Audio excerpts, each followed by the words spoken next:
Standard 12th mathematics part 1 चा first topic mathematical लॉजिकला आपण start करूया.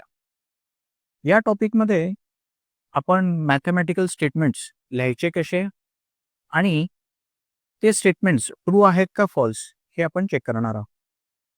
तर या टॉपिकमध्ये आपल्याला दोनच गोष्टी स्टडी करायच्या.